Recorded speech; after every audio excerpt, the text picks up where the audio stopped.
Vamos que vamos que vamos, queridas crianças do sétimo ano. Nessa aula de número 10, a gente vai falar de dois importantes temas: o reino fungi, né? E também a gente vai falar sobre a relação dos micróbios com a saúde humana. Mas vamos começar sim com o reino fungi. Depois a gente pensa mais lá para os últimos slides em saúde humana e os micróbios. Vamos que vamos falar sobre esses tais fungos. Então, pessoal, reino fungi. Tio, exemplos de fungos. Nós temos diversos exemplos de fungos, como, por exemplo, os cogumelos, né, que a gente conhece bastante, as orelhas de pau, né, que cogumelozinhos, né, cogumelos, as orelhas de pau, os mofos, né, ali nos alimentos, mofos também conhecido como bolores, as leveduras, né, leveduras que é o famoso fermento biológico, né? Enfim, são vários exemplos de fungos, né? Professor, quais são as características gerais aí dos fungos? Então, aqui eu elenquei, né, para vocês algumas importantes características dos fungos. A primeira é que eles são eucariontes. Ora, são formados por células que têm núcleo organizado. Os procariontes são apenas as bactérias e as arqueias, entenda. Então, veja, além de eles serem formados por células que têm núcleo organizado, eles podem ser unicelulares ou pluricelulares, né? A imensa maioria dos fungos são pluricelulares, mas existe sim fungos unicelulares, que são as leveduras, né? O fermento biológico. Mas os fungos que são pluricelulares, eles não têm tecidos, porque só quem tem tecidos, como eu já falei em outra ocasião para vocês, são plantas e animais, né? Na verdade, os fungos são filamentosos. Os fungos são formados de filamentos. Eles são heterótrofos, ou seja, eles não produzem seu próprio alimento, eles precisam comer. E eles são heterótrofos, ou heterotróficos, né? Eles são heterótrofos por absorção, ou seja, eles absorvem moléculas simples do ambiente. Eles fazem digestão extracorpórea, eles jogam enzimas no ambiente, onde digere a matéria orgânica e depois eles absorvem essa matéria orgânica que eles digeriram no ambiente, ok? Então eles absorvem. Então, eles têm uma parede celular de um carboidrato chamado de quitina, né? Diferente da parede celular das plantas, que é de celulose, né? Veja essa diferença. Então, nas plantas existe sim uma parede celular, só porque é de celulose. A gente vai falar isso mais na frente. Aqui também tem uma parede nas suas células, só porque a parede das células é de carboidrato chamado de quitina. E a reserva de energia na forma de glicogênio, ou seja, a energiazinha que elas armazenam para aqueles momentos onde não tem alimento é o glicogênio, também é um carboidrato, viu?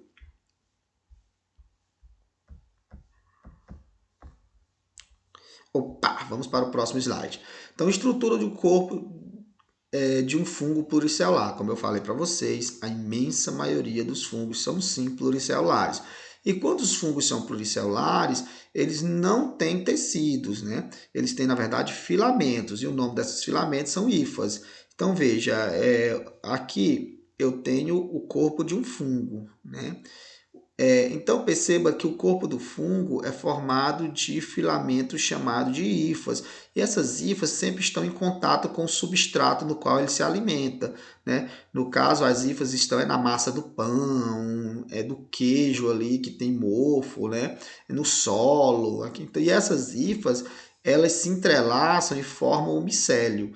Então, as hifas são esses filamentos e esses filamentos se entrelaçando formam o micélio. O micélio nada mais é do que o corpo do fungo, né? O fungo é esse micélio. Mas perceba que na época reprodutiva, essas hifas também crescem para fora do substrato, no caso do solo aqui, e formam uma estrutura reprodutiva que a gente chama de corpo de frutificação. Esse corpo de frutificação, nesse caso aqui, é um cogumelo. Então perceba que o cogumelo não é o corpo do fungo. O corpo do fungo é o micélio, está aí no substrato. Né? O cogumelo, que também é formado de hifas, né? Ela é uma estrutura reprodutiva. Depois o cogumelo morre, mas o corpo do fungo continua, ou seja, o micélio continua no substrato. Beleza?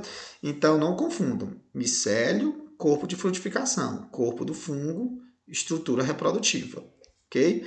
E essas hifas? O micélio pode ser formado de dois tipos de hifas, de hifas cenocíticas ou de hifas septadas. Tio, qual é a diferença?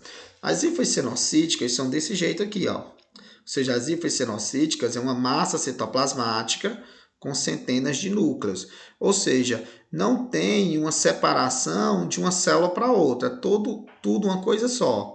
Então, as hifas cenocíticas é uma massa citoplasmática com centenas de núcleos. Ora, não tem uma individualização de uma célula para outra, é tudo uma coisa só. As hifas septadas, diferente, tem septos. Septos são paredes, aqui é o septo nasal. O septo nasal é uma parede de cartilagem alina, por curiosidade, e essa parede aqui separa a cavidade nasal de outra cavidade nasal. Então, aqui é um septo nasal.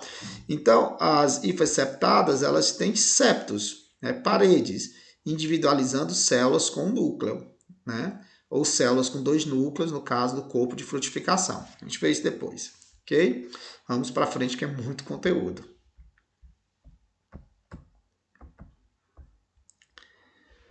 Então, pessoal, agora vamos para a classificação dos fungos. Os fungos, o reino fungi, né, é dividido aí em 4 filos, né? Os quitridiomicetos, os zigomicetos, os basidiomicetos e os ascomicetos.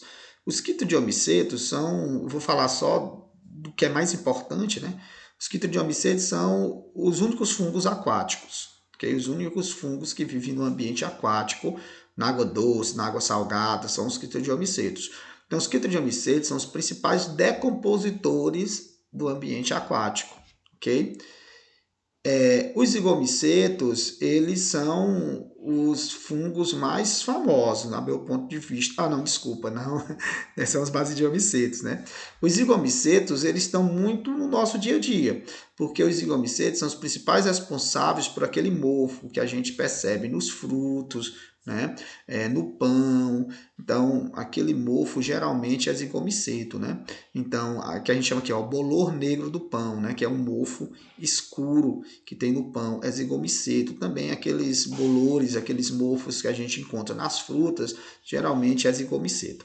Basidiomiceto, assim, basidiomiceto é, sem sombra de dúvida, o fungo que a gente mais conhece, porque o basidiomiceto forma um corpo de frutificação, né? Aquela estrutura que sai do substrato, bem elaborado, né?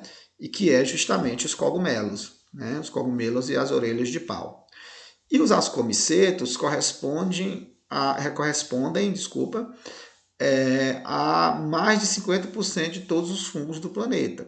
Então, mais da metade de todos os fungos do planeta são, sim, ascomicetos.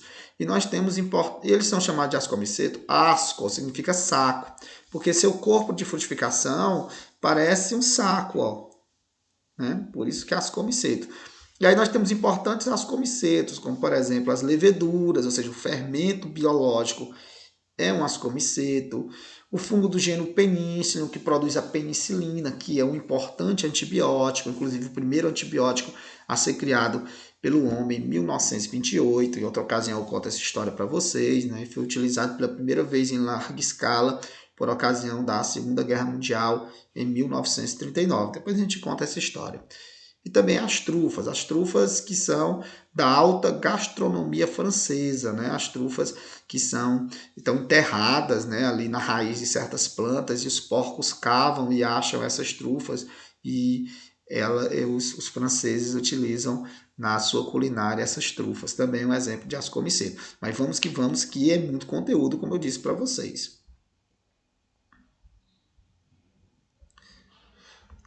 Sim, então superado esse momento de fungos, agora vamos falar dos micróbios e a saúde. Lembrando, galera, que os fungos são muito importantes para a natureza, viu?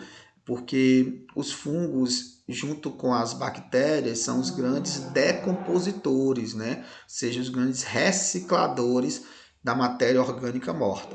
Mas enfim, agora vamos para os micróbios, ou seja, os micro-organismos, e nós somos macróbios, né? Nós somos macróbios, nós animais, as plantinhas são macróbios. Mas aquilo que a gente não consegue ver a olho nu, que a gente só consegue ver através de um microscópio, aí são os micróbios ou micro-organismos, né? Então vamos falar dos micro-organismos e a saúde. Vamos logo para o próximo slide. Então, pessoal, eu quero falar para vocês quanto à forma de transmissão das infecções e infestações. Depois eu falo para vocês a diferença de infecção para infestação. Veja só, ou seja, a transmissão dessas doenças. Essas doenças elas podem ser transmitidas de forma direta. Professor, o que é uma transmissão de forma direta? É quando uma pessoa transmite diretamente para outra, ok? Ou seja, não precisa de um intermediário. Uma pessoa transmite diretamente para outra. Então, ou através das vias aéreas, ou seja, uma pessoa fala próxima da outra e passa para outra, né? Vírus, bactérias. Então, como acontece na gripe, no resfriado, no Covid-19, né? Também pode ser de forma indireta, né? Ou, desculpa, a transmissão direta também pode ser através de mãos infectadas, ou seja, a pessoa tosse na mão ou espirra na mão, aí pega na mão de outra pessoa, aí essa outra pessoa pega e leva a mão à boca, coça os olhos, também é uma pessoa passando diretamente para outra pessoa. E também a transmissão direta pode ser através de relações sexuais sem uso de preservativos, né? As famosas ISTs, infecções sexualmente transmissíveis, o que no passado era chamado de DSTs, né? Doenças sexualmente transmissíveis, mas o nome certo é infecções sexualmente transmissíveis hoje. Depois eu falo para vocês em outra ocasião por que esse nome mudou, ok? Então, de forma indireta. A transmissão é de forma indireta quando a gente tem um veículo, ou seja, não é uma pessoa diretamente para outra pessoa, tem um intermediário. E esse intermediário pode ser a água, como por exemplo, muitas protozooses que a gente estudou, como a amebíase, a giardíase, né? Então, os dejetos humanos de uma pessoa que tem giardíase, amebíase, vai entrar em contato com a água ou vai entrar em contato com o alimento e essa pessoa vai consumir a água, vai consumir o alimento contaminado pelos dejetos daquela outra pessoa para pegar a doença. Então não é uma pessoa diretamente para outra, mas tem um veículo que é a água e os alimentos, né? No caso dos dejetos humanos. Outro veículo pode ser objetos, né? Como por exemplo a pessoa tá com gripe, resfriado, covid, aí tosse na mão, espirra na mão, aí pega numa maçaneta, outra pessoa vai pegar naquela maçaneta e leva a mão aos olhos ou à boca. Então perceba que uma pessoa não passou diretamente para outra, teve um veículo que foi o objeto, a maçaneta. E também pode ser através de vetores, né? Os vetores biológicos, como os mosquitos, né? O mosquito da dengue, o Aedes aegypti, né? Não só da dengue, mas da dengue, da febre amarela, do Zika vírus e do chikungunya, tudo é Aedes aegypti, né? Também, ou no caso da malária, mosquito anófeles, né? E enfim, na leishmaniose ou calazar, o mosquito palha, tranquilo? No caso da malária, eu já falei, no caso da doença de Chagas, é um percevejo, né? Que a gente chama de barbeiro, mas o nome científico é Triatoma infestans. Vamos para o próximo slide, tem mais coisas interessantes para a gente falar. Então, agora vamos ver a relação entre transmissão e prevenção, né? Esse nome bonitinho aqui, profilaxia, nada mais é do que prevenção. Eu acho muito importante que vocês saibam disso. Eu vou relacionar para vocês a forma de transmissão de uma doença e suas respectivas prevenções. Como é que você pode fazer para evitar pegar essa doença? Então, quando a transmissão é pessoa a pessoa através das vias aéreas, né, transmissão direta, né, pessoa a pessoa através das vias aéreas, tal qual gripe, resfriado, Covid-19, só para citar algumas viroses, ou difteria, coqueluche, tuberculose, pneumonia, meningite, para a gente citar algumas bacterioses. Né? Então, quando a transmissão é pessoa a pessoa através das vias aéreas, a profilaxia é evitar locais fechados, pouco ventilado, aglomerado de pessoas, ok? Por isso que o Covid-19 é transmissão pessoa a pessoa através das vias aéreas. E por conta disso, as aulas estão sendo remotas, porque a sala de aula é um ambiente muito propício para a transmissão dessas doenças, visto que é um local fechado, pouco ventilado. Numa sala de aula a gente tem aglomerado de pessoas. Ok? Agora, quando a transmissão é fecal-oral. Transmissão fecal-oral quer dizer que dejetos humanos vão parar de alguma maneira, né, em água e alimento que você vai consumir.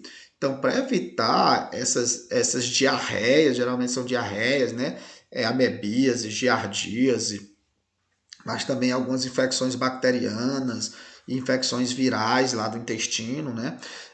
A gente vai ter que ter hábitos de higiene alimentar, ou seja, lavar as mãos antes de manipular alimentos, né?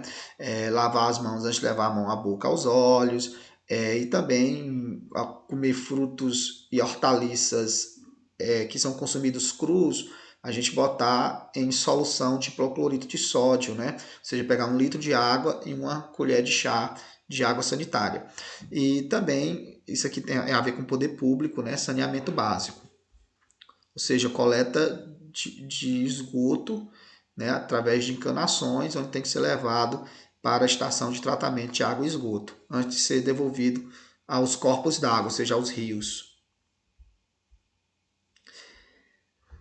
Professor, e quando a transmissão é através de animais infectados ou da picada de insetos, como por exemplo animais contaminados. Animais contaminados, como por exemplo um cachorro raivoso, né, que pode morder você e passar para você raiva. Ou a picada de insetos, como por exemplo Aedes aegypti, que transmite a dengue, né? O anófeles, que transmite a malária. Então, como evitar essas doenças? Manter-se distante de animais infectados, manter-se distante de animais que você imagina que está raivoso, né? De animais errantes, animais de rua, vamos manter distante deles, né? E também dos insetos que transmitem as doenças, como utilizando repelentes, telas nas janelas, telas nas portas, né? Vê só. E eliminar os animais infectados, ou seja, os animais vadios, os cães de rua, têm que ser recolhidos, e aqueles que estão doentes, né? Como por exemplo, de raiva, de hidrofobia, ser sacrificado, infelizmente, é a solução. E também eliminar os insetos, né? Eliminar os insetos, como por exemplo, evitando que eles se proliferem nas águas paradas lá de sua casa. Para isso, evite ter água parada em vasos de plantas, né? Em pneus, em recipientes, né? E também utilizar a fumacinha, que aquele carro da fumacinha passa, né? Aquela fumacinha mata os insetos vetores. E as ISTs, né, as doenças, as infecções sexualmente transmissíveis, lógico que a prevenção é evitar a promiscuidade sexual, ou seja, evitar ter vários parceiros, isso é errado, né? E principalmente utilizar preservativos. Então, pessoal, para o último slide. Aí eu quero diferenciar para vocês infecções de infestações. Infecção é toda contaminação por micro-organismo, ok? Então, os tipos de infecções, a gente pode ter infecções virais, ou seja, as viroses, infecções por bactérias, a gente chama de bacteriose, infecções por protozoários, a gente chama de protozooses, infecções por fungos, que a gente chama de micoses. Agora, infestações é de macro-organismos, né? De macróbios. Então, a gente pode ter infestações por vermes, que a gente chama de helmintoses, e a gente pode ter infestações de artrópodes, ectoparasitas, como infestação de piolhos, né? Beleza? Então, ou seja, quando você tem uma doença por micro-organismo, você tem uma infecção, ok? Agora, quando você tem uma doença por macro-organismo, aí você tem uma infestação. Então, tchau pessoal, até nosso próximo encontro. A aula foi sofrida, muito conteúdo, tempo muito curto, mas deu certo. Tchau.